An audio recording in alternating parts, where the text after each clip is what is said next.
आजच्या नवीनच सुरू होत असलेल्या तिसऱ्या पर्वातील पहिल्या पुष्पात उपस्थित सर्व मान्यवरांचं मी मनपूर्वक स्वागत करतो.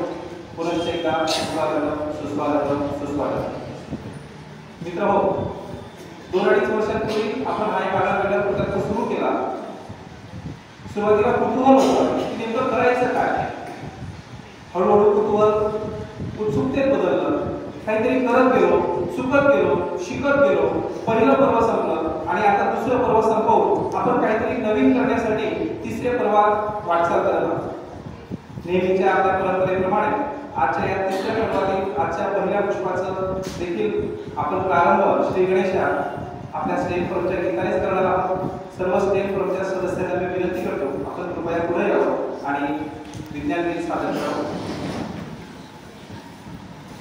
करमरकर सर, तुम्ही टेबलवर चालले जा. पुढे या बाई, पुढे या. आगे आओ ना इधर. ताई पुढे येऊन जा ना, एवढ्या पॅसेजमध्ये या पुढे.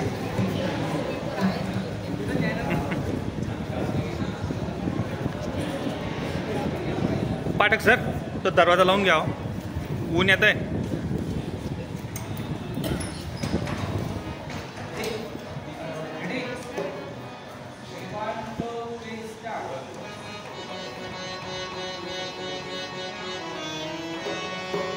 खुली नजर से देखो मित्रों, खोलो मन के द्वार. खुली नजर से देखो मित्रों, खोलो मन के द्वार. जो है जैसा वैसा क्यों है, इस पर करो विचार. जो है जैसा वैसा क्यों है, इस पर करो विचार.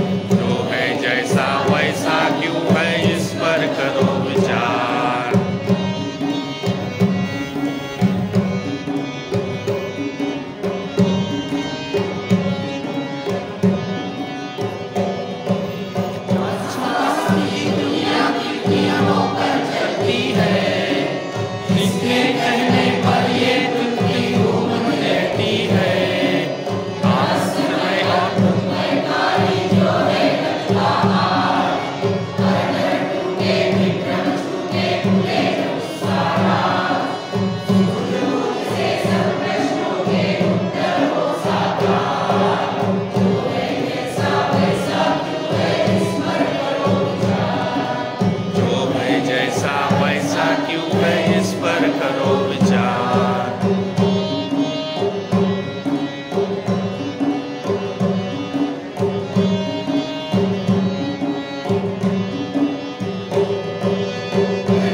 बाळांनो पुढे या तुम्ही आता या ग्राउंडवर या मोकळ्या मैदानात या बस. ज्या उत्साहानं आपण यांनी सादर केलेला आहे त्या आपल्या आत्मविश्वासावर हे नक्कीच सिद्ध झालं आहे की पहिल्या आणि दुसऱ्या सर्वात आपल्याला काहीतरी नवीन शिकायला मिळालं आहे आणि नवीन आत्मविश्वास नवीन ऊर्जा घेऊन आज आपण आपल्या तिसऱ्या पर्वाला प्रारंभ करत आहोत. आजच्या तिसऱ्या पर्वात पहिल्या पुष्पाचं सादरीकरण कोण करेल यासाठी सर्वप्रथम मीटिंगमध्ये ठरल्याप्रमाणे चिठ्ठ्या काढण्याचं ठरवलं होतं. पण चिठ्ठ्या न काढता स्वखुशीने स्वतःच्या इच्छेने ज्या दोन जणांनी नावं दिलेली आहेत त्या दोघांचं म्हणजे आदरणीय श्री करमरकर सर आणि आदरणीय अन्सारी मॅडम यांचं सादरीकरण आज होणार आहे. या सादरीकरणात सर्वप्रथम सादरीकरण करण्यासाठी मी निमंत्रित करतो ज्येष्ठ विज्ञान शिक्षक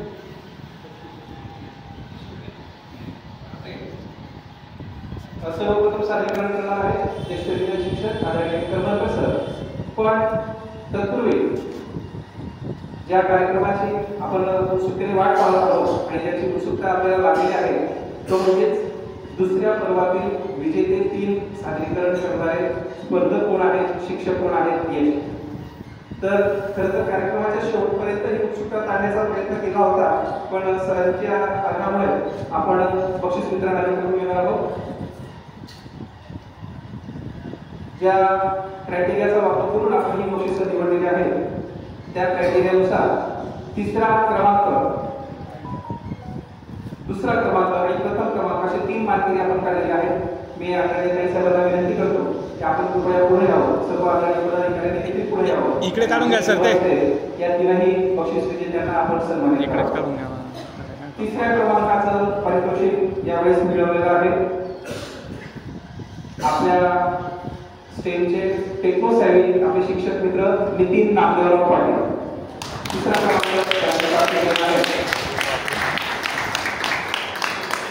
आदरणीय ताई साहेब, आदरणीय मुख्याध्यापक, उपमुख्याध्यापक, उपप्राचार्य आणि पर्यवेक्षक सर्वांना मी विनंती करेन आपण सर्वांनी ताई साहेबांच्या हस्ते आपल्या प्रमुख उपस्थितीत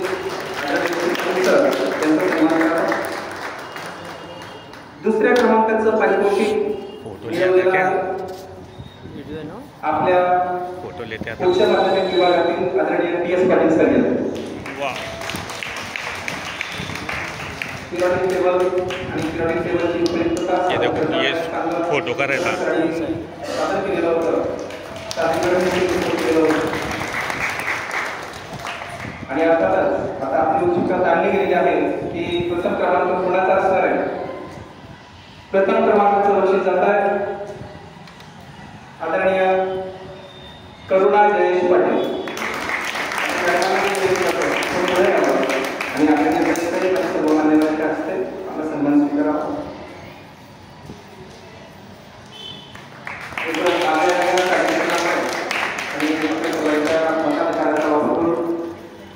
तीनही विजेत्यांनी बक्षीस मिळवलेले आहे. तीनही विजेत्यांसाठी पुनश्च एकदा जोरदार कार्य करावे अशी आपण माईक खाली करून Before we proceed for the next session, I would like to take few minutes. आता जे आपण बक्षीस दिलेले आहे तर त्या सगळ्यांचं अभिनंदन. पण दॅट डझंट मीन की बाकीचे प्रेझेंटेशन्सना काय हे नव्हतं किंवा त्यांना बक्षीस नाही मिळालं. हा आपण क्रायटेरिया ह्याला ऑब्वियस आहे की आपण जे any particular criteria as such this is a random selection right. तर ही कदाचित तुमच्या काही मतांतर काही त्याच्यामध्ये शक्ती निश्चितच असायला पाहिजे. पण आपला मेन उद्देश याच्यामध्ये असा होता की पहिल्या वर्ष आपलं सगळ्यात आधी जर आपण पहिलं सायकल संपवून सेकंड सायकल आणि आता थर्ड सायकलला आपण एंटर करत आहोत. त्याच्यामुळे तिन्ही बक्षीस विजेते आणि प्लस तुम्ही सगळेजण या सगळ्यांचं पहिलं मनापासून कौतुक, मनापासून अभिनंदन.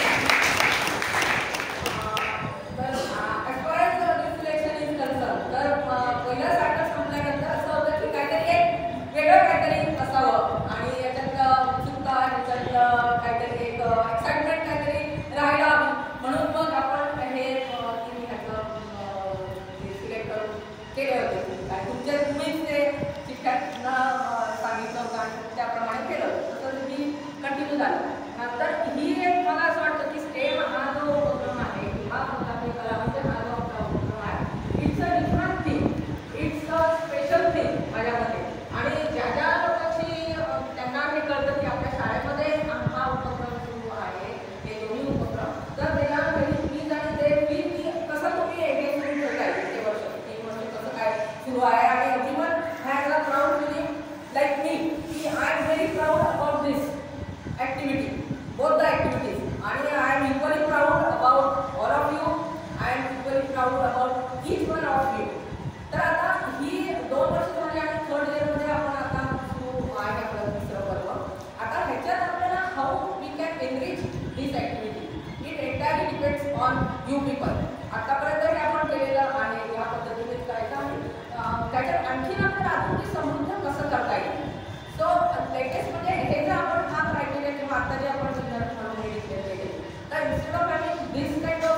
करमरकर सर पुढे करून द्या टेबल.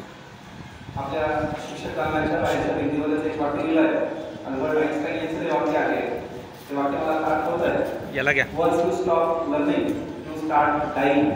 आणि त्याच आशयाचं मार्गदर्शन आदरणीय साहेबांनी केलेलं आहे. निश्चितच त्यांच्या मनात काही नवीन संकल्पना असतील त्या नवीन संकल्पनासह आपण तिसऱ्या पर्वाला काहीतरी वेगळं करण्याचा निश्चितच प्रयत्न करूया. आजच्या या पर्वासाठी सर्वप्रथम मी निमंत्रित करतो आदरणीय करमरकर सर.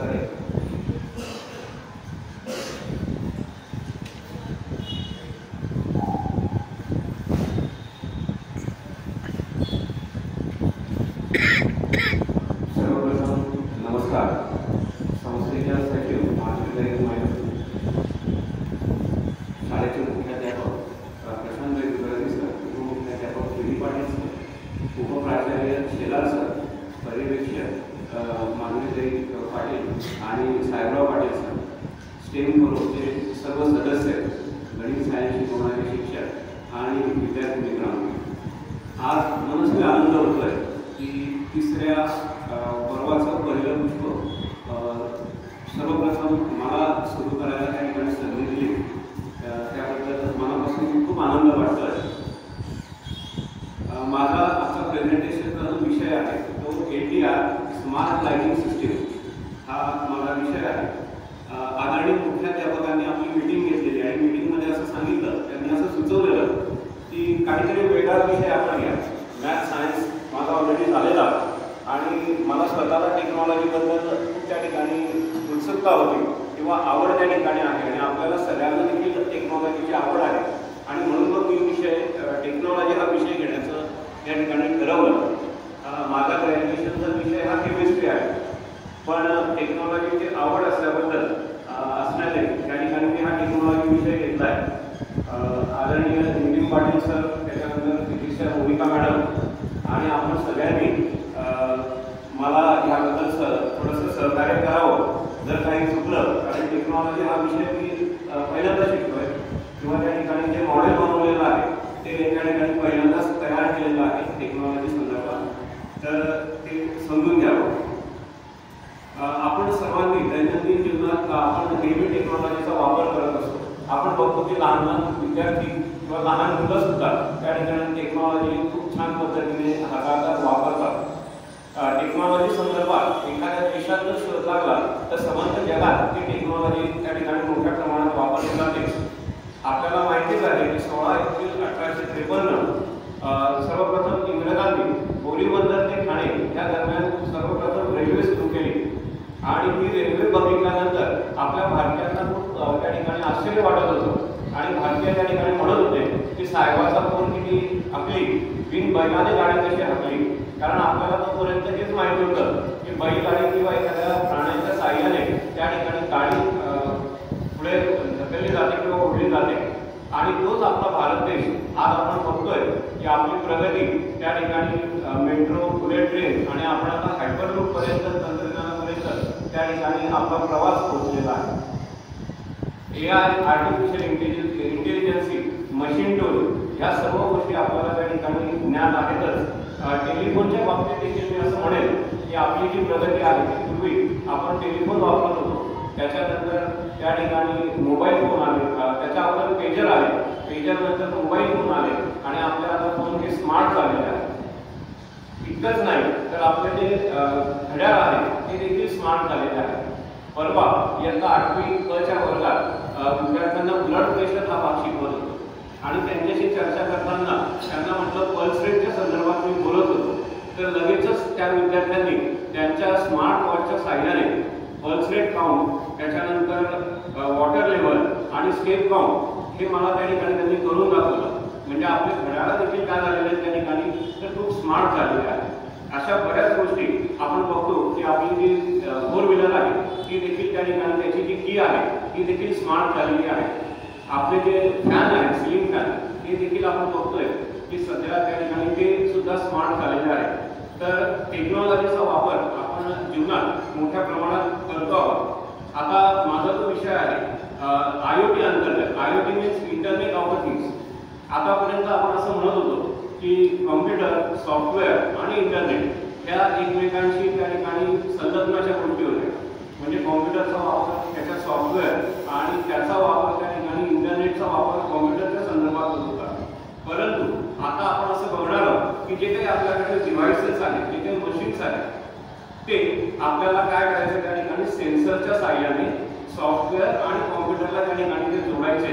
म्हणजे IoT अंतर्गत आपले जे डिव्हाइसेस आहेत ते देखील भविष्यात त्या ठिकाणी खूप स्मार्ट बनणार आहे. या संदर्भात मी असं म्हणेन की आपल्याला जयंत नारळीकर यांनी ज्या वैज्ञानिक कथा लिहिलेल्या आहेत त्याच्यामध्ये आपल्याला बऱ्याच गोष्टी अशा आभासी वाटत होत्या, परंतु आता त्या सगळ्या गोष्टी प्रत्यक्षात आपल्याला बघायला मिळत आहेत. अमेरिकेमध्ये ड्रायव्हर देखील गाडी त्या ठिकाणी आता धावते. काल परवाच एका व्हॉट्सअप व्हिडिओला देखील बघितलं की 2 व्हीलर सुद्धा त्या ठिकाणी आपोआप रन होणार आहे. तर अशी जी टेक्नॉलॉजी आहे ती एका देशात निर्माण होते, मात्र जगभरात त्याचा वापर त्या ठिकाणी केला जातो.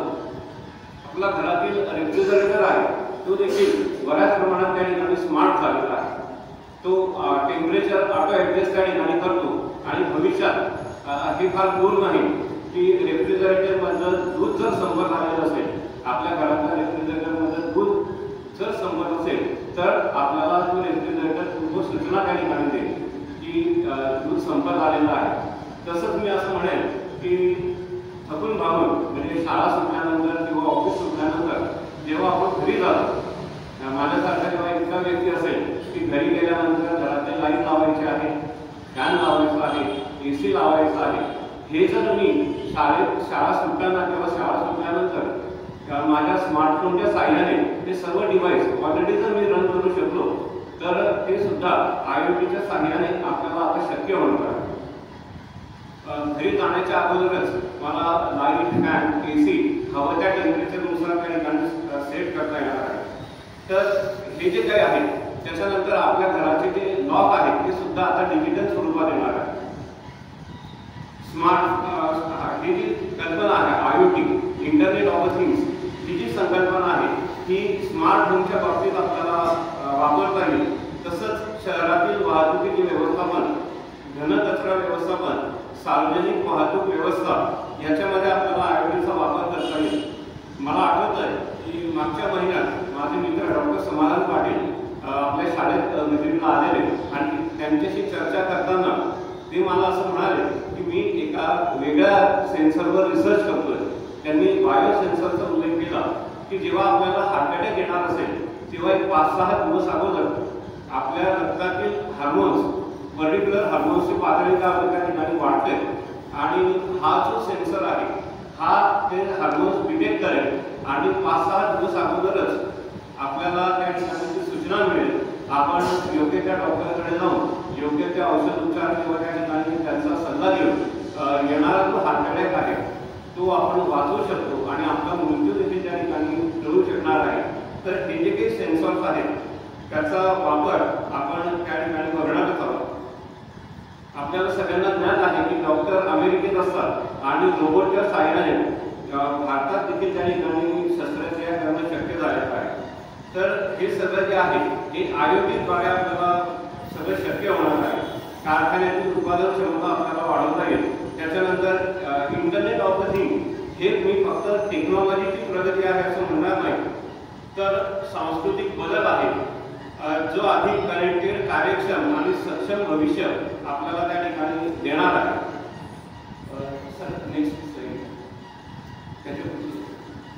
आता IoT अंतर्गत जे वेगवेगळे सेन्सर्स आपण वापरणार आहोत ते सेन्सरची थोडक्यात आपण ओळख बघणार आहोत त्या ठिकाणी.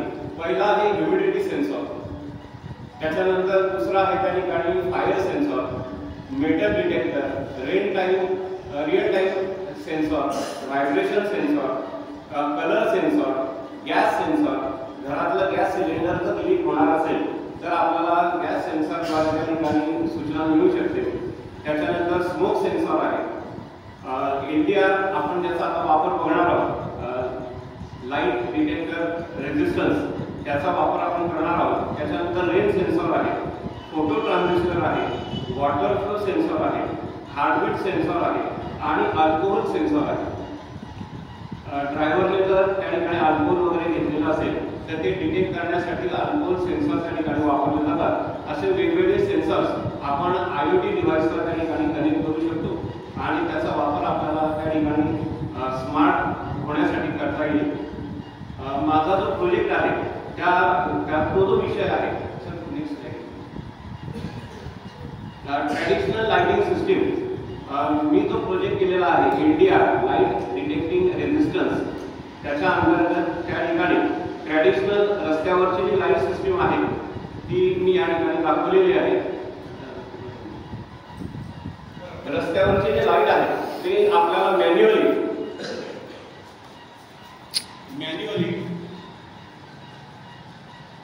संध्याकाळच्या वेळी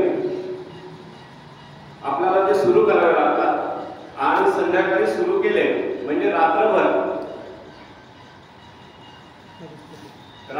ते लाईट सुरू राहते. बाजूला बेटा तिकडं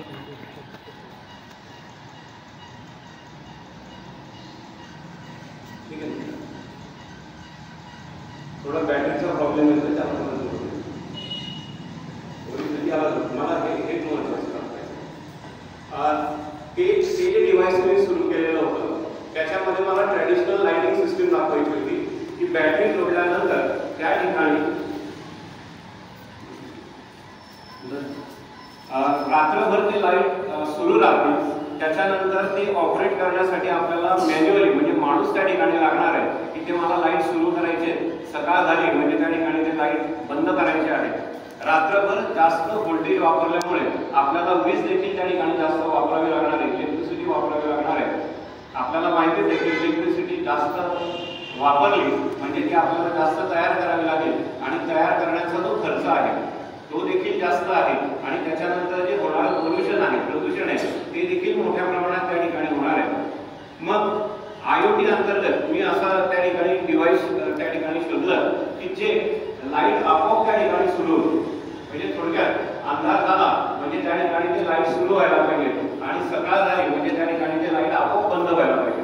ज्याच्यामध्ये कुठेही माणसाची गरज आपल्याला राहणार नाही. त्याच्यानंतर त्याची इंटेन्सिटी जी आहे लाईटची इंटेन्सिटी ही सुद्धा आपल्याला त्या ठिकाणी कमी जास्त करता येईल. तर याच्यासाठी LDR स्मार्ट लाइटिंग सिस्टीम हा जो प्रोजेक्ट आहे तो आपल्याला त्या ठिकाणी उपयोगात येईल. बाह्य प्रकाशानुसार म्हणजे बाहेरची लाईटची जी इंटेन्सिटी असेल त्याच्यानुसार त्या ठिकाणी ते लाईट ऑन ऑफ होणार आहे. याच्यात कुठेही मॅन्युअली आपल्याला लाईट ऑन ऑफ करण्याची गरज राहणार नाही. त्याच्यानंतर लाईट इंटेन्सिटीनुसार त्या ठिकाणी तो लाईट कमी जास्त त्याची इंटेन्सिटी होणार आहे, तीव्रता कमी जास्त होईल. थोडक्यात वीज वापर कमी होईल म्हणजे खर्च देखील कमी होणार आहे आणि पर्यायाने त्या ठिकाणी प्रदूषण देखील कमी होईल. तर हा एक LDR सिस्टीम त्याचे जे घटक आहेत LDR सिस्टीम साठी आपल्याला जे सर्किट लागणार आहे त्याच्यामध्ये पहिला आहे लाईट डिपेंडंट रेझिस्टर. हा त्या ठिकाणी जो लाईट जास्त असेल त्याच्यानुसार लाईटच्या इंटेन्सिटीनुसार त्या ठिकाणी तो रेझिस्टन्स कमी जास्त करणार आहे. त्याच्यानंतर दुसरा आपल्याला मायक्रो कंट्रोलर लागणार आहे. लाईटची इंटेन्सिटी कमी जास्त करण्यासाठी किंवा लाईट ऑन ऑफ करण्यासाठी त्या ठिकाणी मायक्रो कंट्रोलर हा आपल्याला लागेल. त्याच्यासाठी आर्डिनो बोर्ड हा एक डिव्हाइस आपल्याला त्या ठिकाणी कनेक्ट करावा लागतो. त्याच्यानंतर LED बल्ब आपल्याला त्या ठिकाणी लागणार आहे आणि ह्या सगळ्यासाठी आपल्याला पॉवर सप्लाय लागणार आहे. ज्याच्यासाठी हे सर्व जी सिस्टीम आहे ती रन करण्यासाठी आपल्याला त्या ठिकाणी पॉवर सप्लाय देखील लागणार आहे. तर नेक्स्ट टीव्हीच्या स्क्रीनवर त्या ठिकाणी वर्किंग प्रिन्सिपल जे आहे ते आपल्याला एक्सप्लेन करता येईल की LDR वर त्या ठिकाणी लाईट पडल्यानंतर तो जो आर्डिनो बोर्ड आहे मायक्रो कंट्रोलर तो त्या ठिकाणी आपोआप लाईट ऑन ऑफ करण्याचं आपल्याला त्या ठिकाणी तो दाखवेल आणि लाईट ऑन ऑफ केले म्हणजे रिलेच्या साहाय्याने म्हणजे जे स्मार्ट स्विच आहे त्याच्या साहाय्याने लाईट त्या ठिकाणी सुरू होतील किंवा बंद होतील. म्हणजे या ठिकाणी कुठेही मॅन्युअली आपल्याला गरज राहणार नाही. तर आता आपण प्रत्यक्षात त्या ठिकाणी तो LDR बोर्ड जो आहे तो बघूया.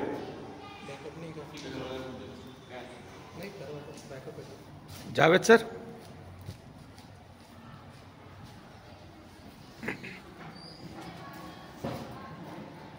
पकड़ो इन्वर्टर देखता हूँ फ्लैश लगा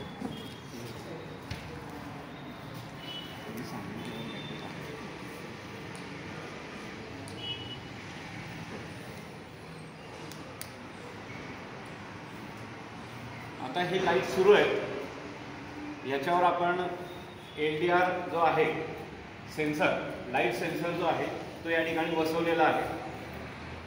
ह्याला हा सप्लाय दिलेला आहे.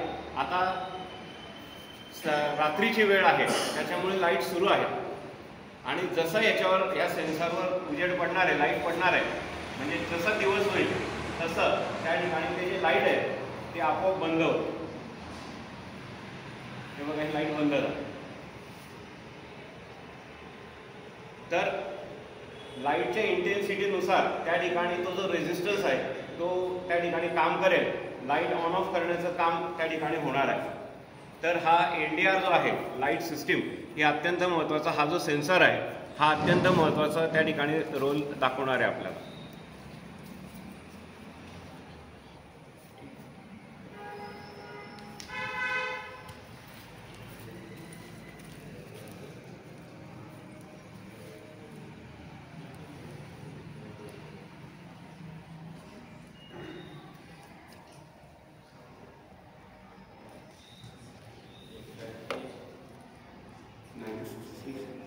तर ते जे स्मार्ट स्विच आहे त्याचा देखील आपल्याला त्या ठिकाणी LDRच्या सहाय्याने मी आपल्याला दाखवलं तुम्हाला की लाईट कमी जास्त आपल्याला त्या ठिकाणी करता येतो किंवा लाईट ऑन ऑफ आपल्याला आपोआप त्या ठिकाणी होणार आहे.